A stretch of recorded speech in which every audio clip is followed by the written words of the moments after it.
Sage Wanderer here, coming at you from my cabin down by the creek. Today we're talking about the tipping point, a concept that I share in my sermon videos where I talk about a time in the not so distant future when over half of the world becomes evil and good becomes completely outnumbered by evil. When you get to that 51% tipping point and the world tips over to where the vast majority of people are in league with evil and accept evil and see evil as good and good as evil, that when that happens, all hell will break loose on this earth. And I want to talk about how close we are to the tipping point and point you to several stories from this incredible week of news and events that have just occurred. But before we get started, I want to thank all of you who support this channel with your thumbs up, with your subscriptions, with your sharing of videos and your comments. And most especially, I want to give a heartfelt thanks and show my gratitude for all of you who support this channel financially with your donations. I receive no money from YouTube or any sponsors, and this channel is completely funded by viewers like you. So thank you for helping me keep the lights on yet again in the month of September, and I look forward to your support through this month of October. And let me tell you, this month is going to be a humdinger. So we've got a lot of events shaping up and coming into place, and we've had a lot of events over the last week occur.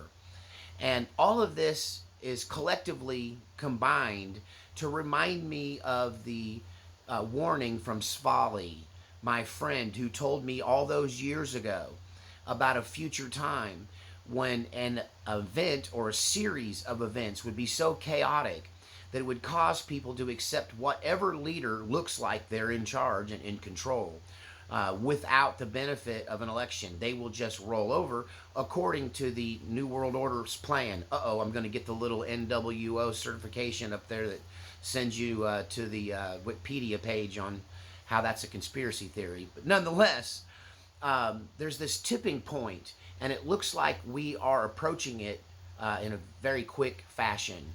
So what are some of the major events of the last week or so? Well, we had the attack on Israel by Iran. This was a much bigger attack than the previous one back in April. This attack consisted of more than 200 hypersonic ballistic missiles that were able to cross the ground between the two countries so quickly that our forces and the Israeli forces were hard-pressed to stop them. They overwhelmed the Iron Dome, struck their targets in such a way that Israel has not been hit by this kind of attack since the Saddam Hussein days of the first Gulf War, when he would lob unguided scuds in the general direction of Tel Aviv. These attacks by Iran were very precise. They were aimed at military and intelligence operations there near and around Tel Aviv, and sites got hit all over the country of Israel. And now the world sits and waits as Israel formulates its response. I predict Israeli response to this Iranian attack will be overwhelming. I don't think this is going to be some little strike.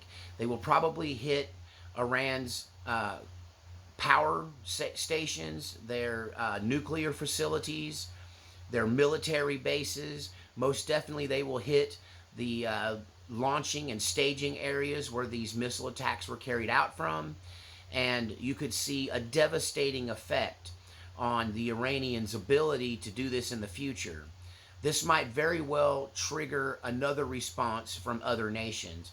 Remember, Iran is responding to what Israel did to Gaza and what Israel is about to do in Lebanon against Hezbollah. And now, as Israel retaliates against Iran, some other nation will rise up to defend Iran. Could it be Russia rising up to defend Iran? They are pretty much in bed together and in each other's pockets, and they share military information and intel and economic ties. Could it be some other nation? Could Turkey decide to become involved in defending Iran? They don't have a lot of love for one another, I can tell you that. But what mainly cements these connections are a general overall fear that Israel's intention is to conquer the entire Middle East and become the overlords for all of these other countries. And one might suggest that is the long term goal of the Israeli government, the hardliners at least, to become the world power of the Middle East. This is something that might trigger other nations to get involved. Then we have what's going on in Ukraine. We have the United States crossing red line after red line after red line, and Putin threatening us over and over again with the threat of a nuclear response. And so, with World War III blooming in both the Middle East and in Europe, we're seeing events in the United States that are very devastating and will have an overall cause and effect of bringing down the United States in so many ways. We're here just now on the eve of an election. We're just literally about a month away from deciding who will lead the free world. And we had a hurricane come into the southeast.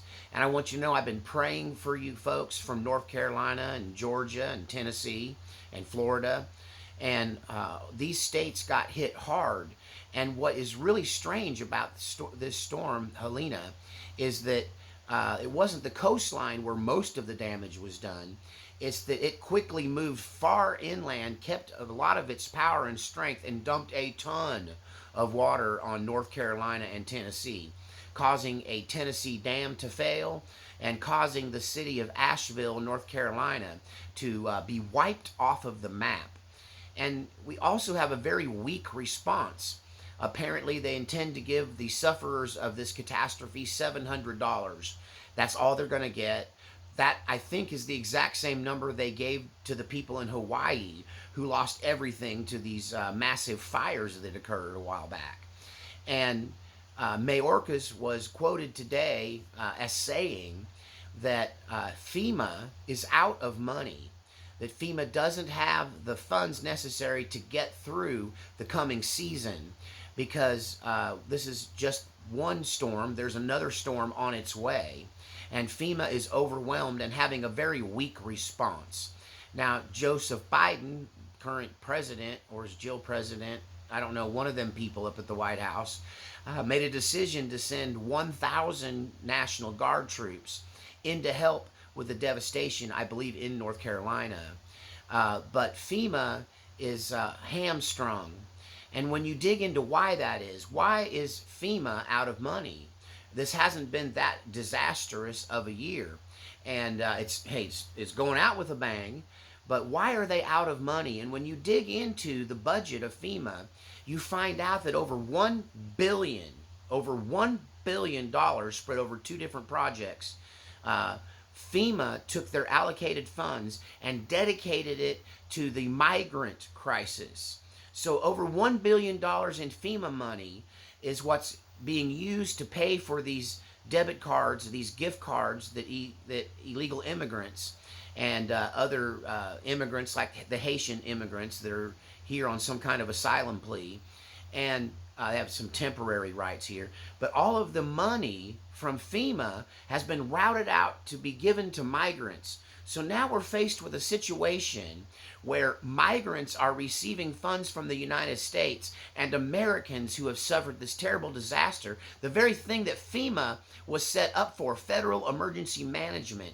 This was set up as a safety net for Americans who suffer from being hit by tornadoes, who get hit by hurricanes, that get hit by massive wildfires, and the money is all gone because they already gave it to the migrants.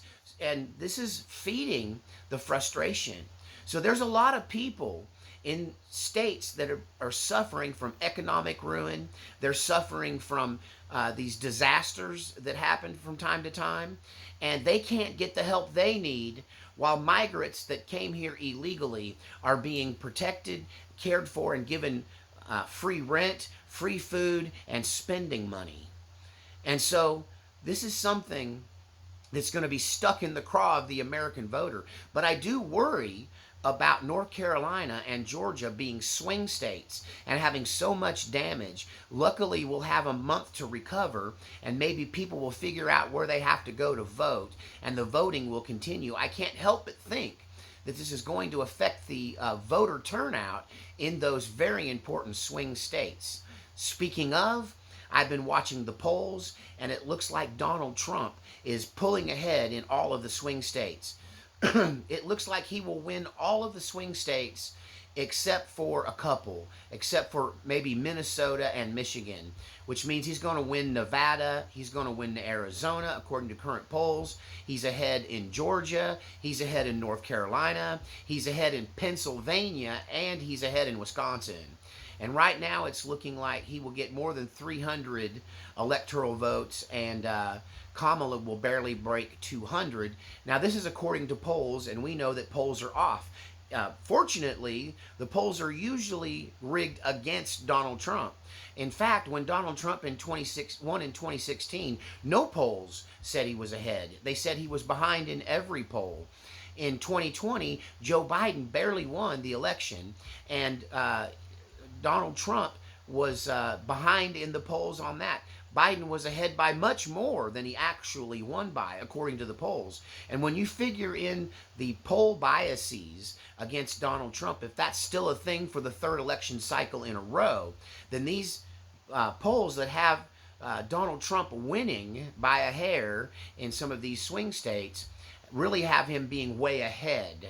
So it looks like, unless they pull some craziness and something unforeseen happens, Donald Trump could very well be the next president, which has the leftists really like they're in a panic. They're in a total panic when it looks like that Harris may not be able to pull off this win, and they're looking at other ways to try to stop him, any way to try to stop him. And we will probably have another attempt on his life before this is over, and maybe even another one after the election if he wins.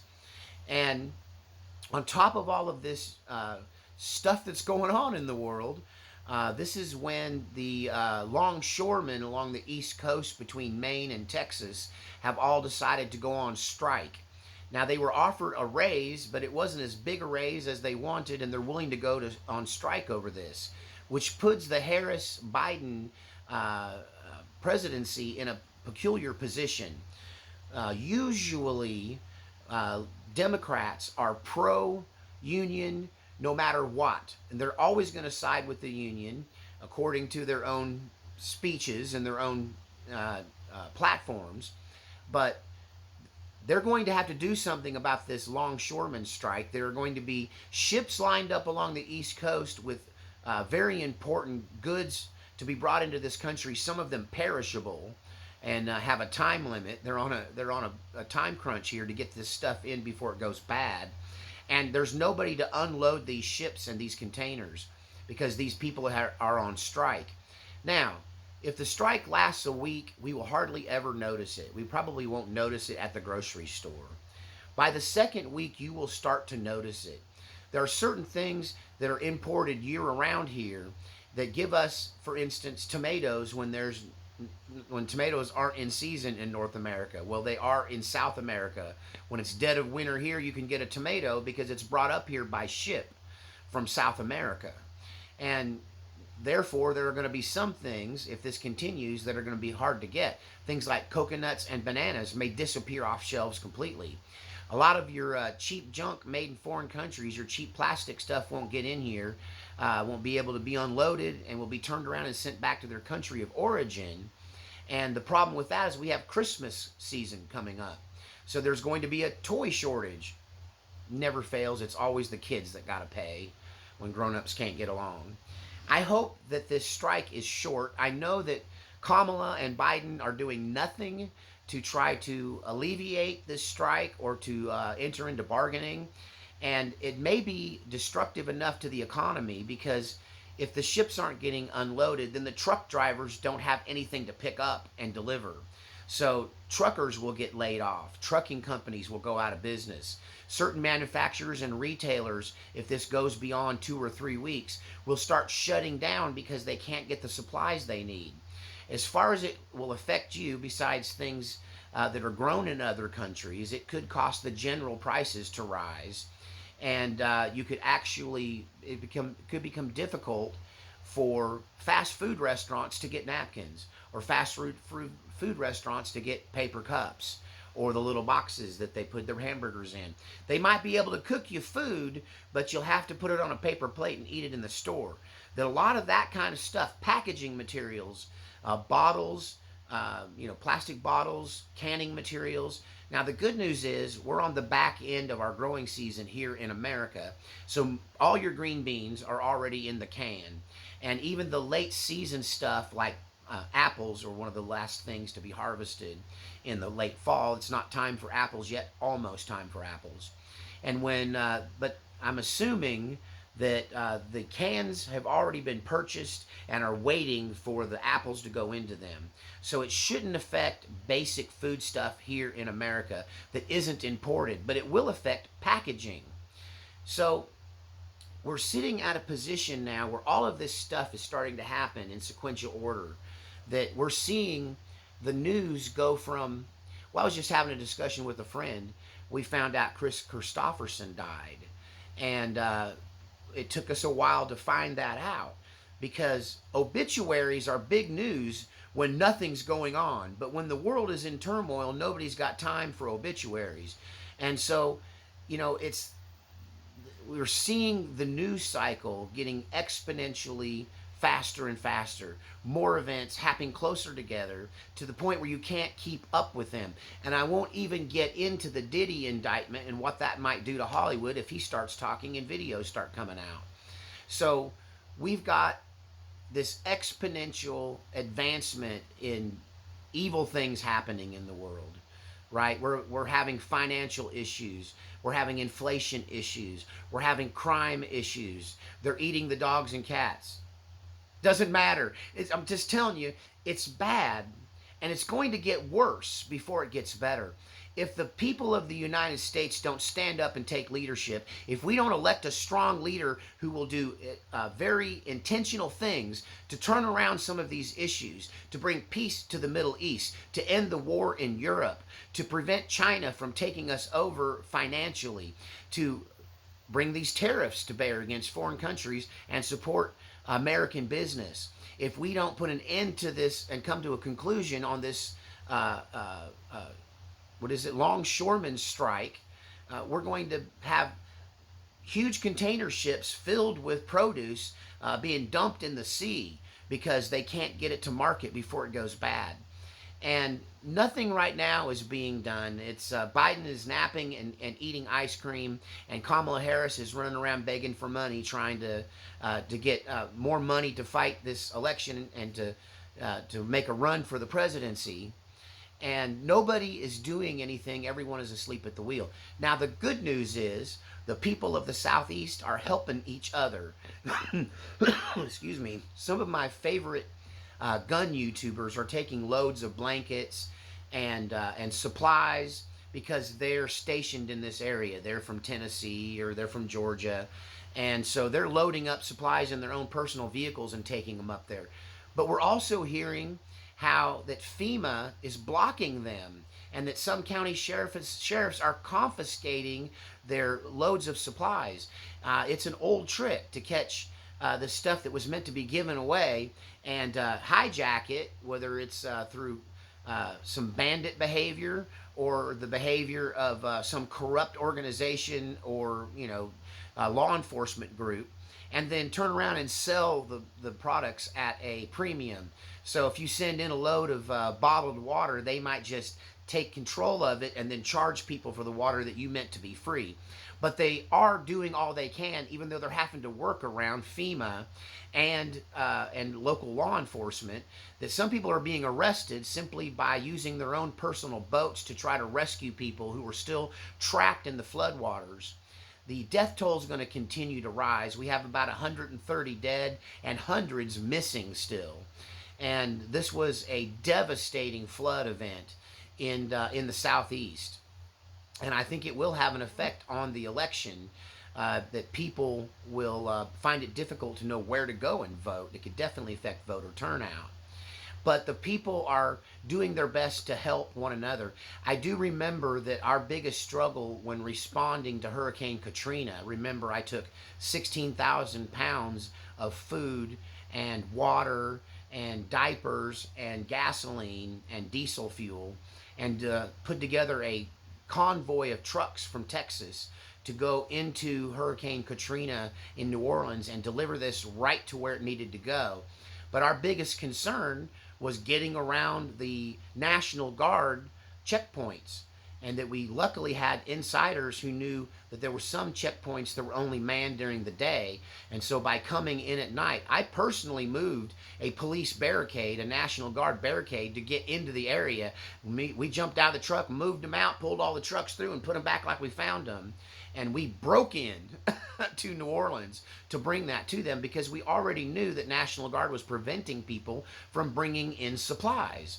And, it's just a matter of a loss of common sense.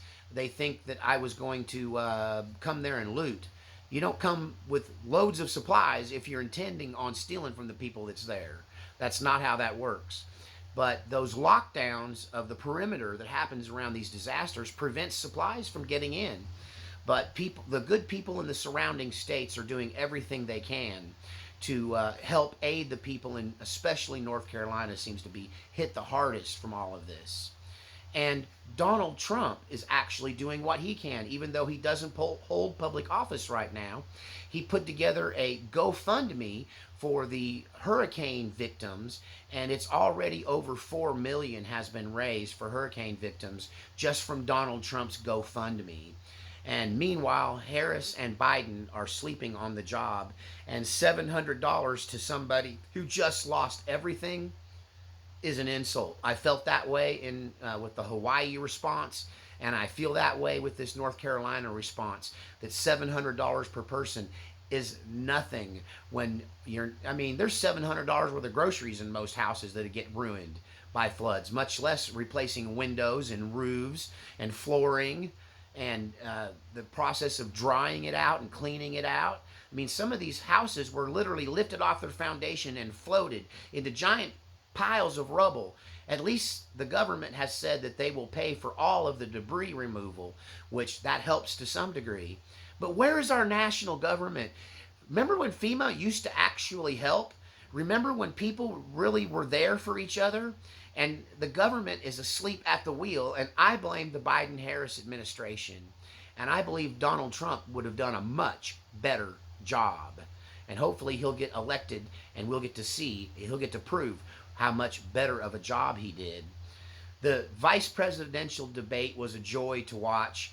J.D. Vance, in my opinion, is probably the most potent public speaker, the most gifted and articulate not just speech giver, but debater, and being interviewed. Anytime he has to fluidly think, he's to a point I would like to be at someday. His speech is devoid of all ums and uhs and and know what I'm saying, right? And I struggle to hit those ums and you know what I mean from my own speeches, my own speaking, so I can see greatness. Maybe better than other people can, but clearly he's a great future candidate, and I think J.D. Vance will be president of the United States probably in 2028, with more than likely Vivek Ramaswamy as his running mate. Donald Trump can't run again, and if he loses, he won't run again, he said. So J.D. Vance is the future, and wow, what an amazing job he did, and just a powerful orator. And I can see him just trouncing the competition in future events. So get out the vote, talk to people, shed some light on what's going on in the world, and try to spread the invisible gift of hope. Try to spread the gift of love and caring and compassion, because only through this can we keep this tipping point on our side. We have to recruit more good people. We have to pull people who are standing on the precipice of stepping into the dark side back into the light. Because if it ever gets past the tipping point, then this world will be unrecognizable, and horrific and horrible acts of violence will become commonplace. And in the past, I could tell you, well, view the other videos I make on my sheep pen videos, my sermon videos that happen usually for sure on Sundays. And tune into those, because I can tell you stories of regions that get out of balance and past the tipping point, and how those regions, those areas can become hell on earth because 51% of their population crossed over to the dark side. So pray that the light invades the world. Pray that good overcomes evil, and do your part to spread the light to a lost and dying world. And we'll see you next time here at my cabin down by the creek. Don't forget to support the channel. Links in the description.